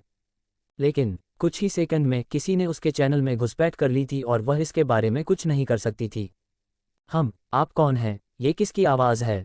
नेसा की ऑपरेटर। ऐसा नहीं है कि वह फा है, एडम ने अचानक कहा और फिर अचानक रुक गया जब उसकी आंखें एहसास से भर गईं। अच्छा, आपने समय रहते ही रुक गए। रेफेसा ने सहमति जताते हुए सिर हिलाया। मेरा नाम रेफेसा है और मैं मैग्नस जैसा वैज्ञानिक हूँ। मैं आपसे इसलिए बात कर रहा हूँ ताकि आप नेसा के साथ काम कर सकें। मुझे नहीं पता कि वह इस रूप में क्या करने में सक्षम है, लेकिन अगर आप प्लेग रीपर पर लगातार हमला करते रहेंगे तो देर सवेर उसकी सुरक्षा कम हो जाएगी। एडम ने सिर हिलाया। हाँ, मैं बिल्कुल यही करने जा रहा था। रेफेसा के बगल में खड़े मैग्नस ने उसकी ओर हैरानी भरी नज़र से देखा। अरे एडम, कोई नौसिखिया तो नहीं है? तुम उसे इतनी छोटी सी बात क्यों बता रहे हो? हर कोई जानता है कि ऐसी स्थिति में तुम्हें लड़ना होगा और जल्दी से हमला करना होगा, ये स्पष्ट है। रेफेसा ने मुस्कुराते हुए मैग्नस की ओर एक चालाक नज़र डाली। ओह, मैं बस तुमसे मिलना चाहती थी। वैसे उसके ऑपरेटर को उसके नेटवर्क की रक्षा करने पर काम करना चाहिए। मैं इसे 1 मिनट से भी कम समय में हैक करने में सक्षम थी। रेफेसा ने अपनी छोटी सी जीत का आनंद लेते हुए धीरे से हंसते हुए कहा। उसने सिल्वाना के चेहरे की कल्पना की, जो यह समझने की कोशिश में लगी थी कि आखिर हुआ क्या था और रेफेसा ने ये सब इतनी आसानी से कैसे कर लिया। ट्रॉन के ऑपरेटर रिस्का के विपरीत रेफेसा के पास उच्च स्तर की पहुंच के कारण कोई अनुमति नहीं थी। उसने बस सिल्वाना के चैनल को हैक कर लिया। मैग्नस ने सोच विचार कर अपनी ठोड़ी पकड़ ली। क्यों, आपने उसे हैक किया है? हाँ, लेकिन आप कोई खतरा नहीं रखते। सिल्वाना को अपने नेटवर्क को किससे बचाना है? रेफेसा ने गहरी सांस ली और फिर अपनी नज़र नीचे की ओर घुमाई। ठीक है, एडम के इतिहास को देखते हुए जब वह K2 स्तर पर पहुंचेगा तो वह लोअर रिंग की ओर जाना चाहेगा। मुझे यकीन है कि उसके व्यक्तित्व के कारण वह निश्चित रूप से मुसीबत में पड़ जाएगा, और जैसा कि आप जानते हैं कि प्रेत और ऑपरेटर पूरे गढ़ में हैं, न कि केवल ऊपरी रिंग में। मैग्नस की आंखें एक पल के लिए चौड़ी हो गईं। उन्हें एहसास हुआ कि रेफेसा सही थे, उनकी स्थिति में यह अपरिहार्य था। फिर उन्होंने अपनी नज़रें स्क्रीन पर वापस घुमा लीं। अभी वह गढ़ में नहीं है, वह मृत भूमि में है। उसे पहले जीवित रहना होगा, फिर उसे वह करने देना होगा जो वह करना चाहता है। कदम कदम कदम। उसी क्षण नेसा तेज गति से हवा के बहाव को चीरती हुई आगे बढ़ी। प्लेग रीपर का शांत चेहरा थोड़ा उदास हो गया। वह महसूस कर सकता था कि नेसा पूरी तरह से बदल गई थी। वोश, नेसा की छवि धुंधली हो गई और वह प्लेग रीपर के सामने प्रकट होने से पहले एक छाया में बदल गई। प्लेग रीपर के हाथों ने जल्दी से दरांती की लंबी मूठ पकड़ ली और नेसा के लंबे पंजों को रोकने के लिए आगे बढ़ा। लेकिन जैसे ही उसने ऐसा किया, उसने अपने पीछे बिजली की गड़गड़ाहट सुनी। इससे पहले बैंगनी ज्वाला वलय के अंदर युद्ध के मैदान में काले और नीले फ्लैश ने सफ़ेद फ्लैश मिडनाइट क्रिस्टल को पकड़ने का मौका पाने के लिए संघर्ष किया। लेकिन आसमान से उतरते ही एक बार संघर्ष में हार जाने के बाद, लेकिन फिर से नई ताकत के साथ वापस लौटने के बाद, उनके साथ एक नई चमक जुड़ गई, एक एम्बर फ्लैश। अपने शांत महान रंग के बावजूद एम्बर फ्लैश सबसे आक्रामक और जंगली था, जैसे कि एक असली जानवर अपनी जंजीरों से मुक्त हो गया हो। क्रैकल, नेसा के लंबे पंजे काले ब्लेड में घुस गए, जिससे चिंगारियां बाहर की ओर निकलने लगी, जो प्लेग रीपर की केंद्रित आंखों के सामने उड़ रही थीं। उसने जल्दी से हड्डी की मूठ को वार करने के लिए तैयार किया। इससे पहले कि वह अपने हथियार के ब्लेड पर नजर डालता, उसने देखा कि एक चांदी की सुई सीधे उसकी गर्दन की ओर आ रही है। प्लेग रीपर ने अपनी आंखें सिकोड़ लीं और फिर तेजी से घूमकर अपने पैर की नोक से अपने चारों ओर धूल का एक बादल बना लिया।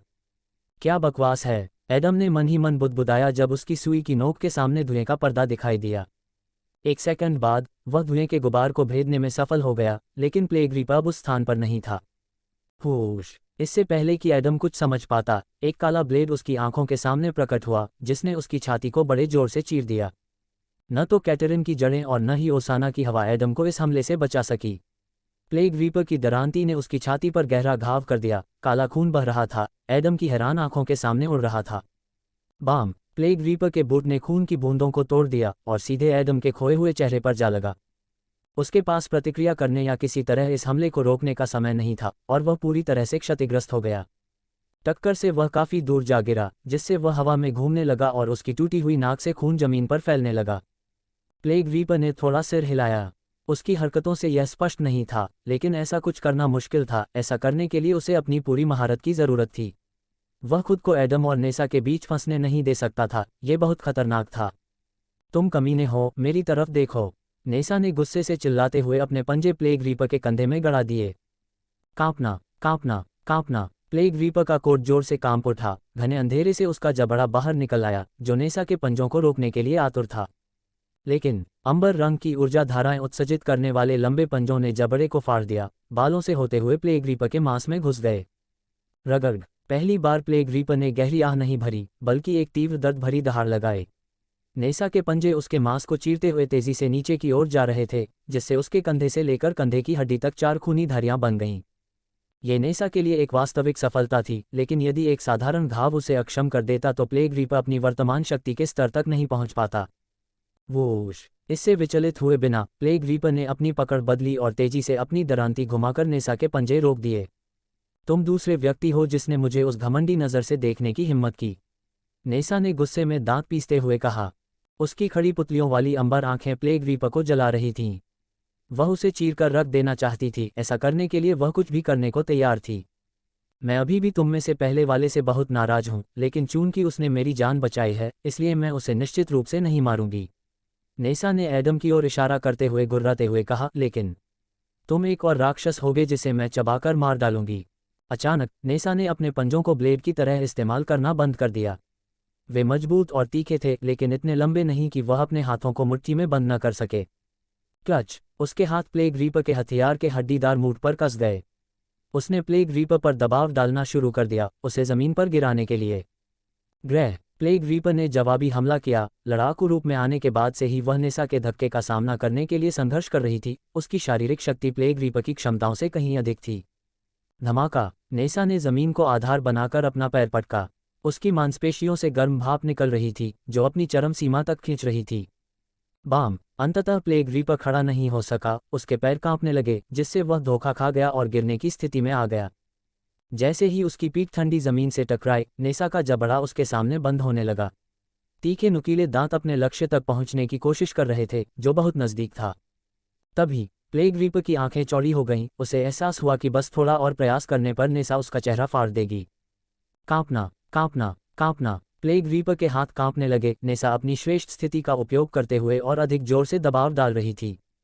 प्रत्येक दिल की धड़कन के साथ डरांती की मूठ प्लेग रीपर की छाती के साथ साथ नेसा के जबड़े के करीब आती जा रही थी, जैसे एक जंगली पिरान्हा अपने शिकार को देख रहा हो। RGHA प्लेग रीपर ने गुर्राते हुए नेसा के मजबूत पेट पर अपने पैर रख दिए। लात के जोर के बावजूद नेसा कुछ ही मीटर दूर उड़ी, जल्दी से हवा में कलाबाजी करते हुए और आत्मविश्वास से अपने पैरों पर खड़ी हो गई। नेसा फिर से हमला करने के लिए तैयार थी, लेकिन प्लेग रीपर अब उसे अपने बहुत करीब नहीं आने देगा। प्लेग रीपर का मुंह थोड़ा सा खुला, जैसे कि वह सीटी बजाने जा रहा हो, लेकिन सीटी बजाने की बजाय बहुत ज्यादा मात्रा में काली हवा बाहर निकली। यह ऐसा था जैसे बादल ने आगे सब कुछ ढक लिया हो और तेजी से नेसा की ओर बढ़ रहा हो।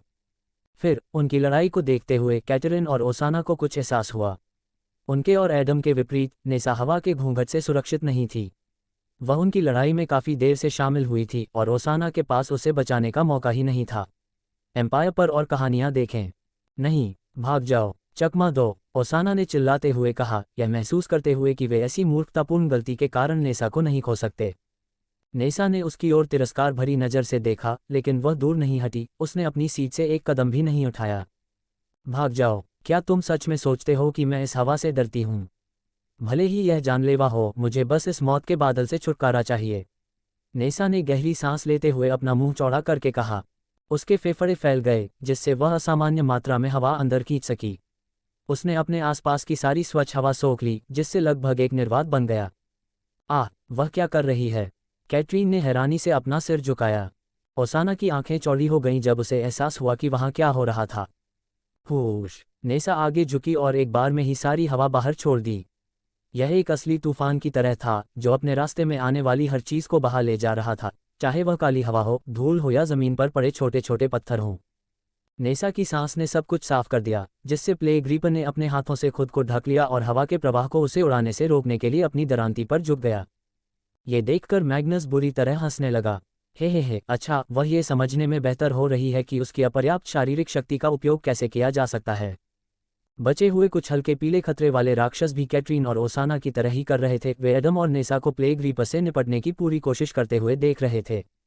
नेसा अपनी शक्तिशाली सांस के साथ काली हवा से बाहर निकलने में सक्षम थी, जो तूफान पैदा करने में सक्षम थी, लेकिन इससे ये प्रभावित नहीं हुआ कि वे जीतेंगे या नहीं। जब एडम प्लेग रीपर के हमले से उबर गया, तो उनकी लड़ाई ने वह रूप ले लिया जो उसे लेना चाहिए था। नेसा और एडम ने अपने दुश्मन पर चारों तरफ से हमला किया और प्लेग रीपर को पराजित करने की कोशिश की। कुछ मिनट पहले प्लेग रीपर ने एडम को इस स्थिति से दूर रखने के लिए उसे एक तरफ फेंक दिया था, लेकिन अब उसे ऐसा करने की आवश्यकता नहीं थी। भीषण लड़ाई और तीव्र दबाव के दौरान प्लेग रीपर ने एडम और नेसा दोनों को कुछ घाव दिए थे, लेकिन प्रत्येक बीतते सेकंड के साथ ऐसा कम होता जा रहा था। प्लेग रीपर किसी भी राक्षस और विशेष रूप से क्राउन टाइप की तरह जल्दी से अनुकूलित हो सकता है। वह अपने दुश्मनों की गति, उनकी क्षमताओं, आंदोलनों और लड़ने की शैली का आदी हो गया। नेसा की शारीरिक शक्ति प्लेग रीपर से बेहतर थी, लेकिन उसमें गति और निपुणता की कमी थी, और सबसे महत्वपूर्ण बात यह थी कि प्लेग रीपर को दबाने की कोई क्षमता नहीं थी। प्लेग रीपर ने नेसा के हमलों को अपनी दरांती से रोक दिया, क्योंकि उसका कोट उसके पंजों को रोक नहीं पा रहा था। वह अब नेसा को एक बार फिर अपने शरीर तक पहुंचने की अनुमति नहीं दे सकता था। एडम ने इसका फायदा उठाने की कोशिश की, लेकिन भले ही नेसा ने प्लेग रीपर का ध्यान केवल उस पर केंद्रित कर दिया हो, एडम अपने कोट के कारण प्लेग रीपर को चोट नहीं पहुंचा सकता था। एडम ने चाहे जहां भी हमला किया, चाहे वह उसके कंधे, पीठ या पैर हों, जबड़े घने अंधेरे से बाहर आ गए और उसकी सुई और चांदी के पंजों को रोक दिया। बेशक एडम की सुई उसके पंजों की तरह इतनी मजबूत थी कि उसने जबड़े को घायल कर दिया, कुछ नुकीले दांत तोड़ दिए, लेकिन एक बार जब वे गायब हो गए और फिर से प्रकट हुए तो उन्हें कोई नुकसान नहीं पहुंचा। पब फ्यूचर द्वारा विज्ञापन। प्लेग रीपर ने एक गहरी सांस ली और फिर तेजी से काले बवंडर की तरह घूम गया। उसी क्षण उसका पैर एडम के पेट में घुस गया और मूठ नेसा की छाती में जा टकराई, जिससे वे जीवित प्रक्षेप्य की तरह अलग अलग दिशाओं में उछल गए। एडम और नेसा जमीन पर गिर पड़े। दर्द और थकान से विकृत चेहरे के साथ वे तेजी से उठे और फिर वापस लड़ाई में शामिल हो गए। नहीं, यह नहीं चल सकता, कैटरीन ने अपने होंठ काटते हुए कहा। ओसाना ने बड़ी भौहें सिकोड़कर सिर हिलाया। हाँ, लेकिन हम कुछ नहीं कर सकते। हालांकि मैं झूठ नहीं बोलूंगा, मैं जानता हूं कि तुम किस बारे में बात कर रहे हो। वे जितनी देर तक लड़ते हैं, प्लेग रीपर उतना ही बेहतर समझता है कि उसे क्या करना है। वह जो भी कदम उठाता है, वह हर हमला अधिक सटीक, तेज और उचित होता जाता है, ओसाना ने कहा। फिर उसने एडम और नेसा को ध्यान से देखा। एडम में कोई बदलाव नहीं आया है, वह पहले की तरह ही लड़ता रहता है, उसमें थोड़ा सुधार भी हुआ है, लेकिन वह लड़की नेसा, वह और अधिक घबरा रही है। वह निराश है क्योंकि वह जीत नहीं सकती और इससे वह कमज़ोर होती जा रही है, जबकि प्लेग रीपर बेहतर होता जा रहा है। कैटरीन ने कुछ नहीं कहा, उसने बस अपनी मुट्ठियां कसकर भींच लीं और चारों ओर एक त्वरित नज़र डाली। उन्हें कुछ नई योजना की ज़रूरत थी, ये बात उन्हें महसूस हुई। अगर एडम या नेसा गिर गए तो प्लेग रीपर की जीत अपरिहार्य होगी।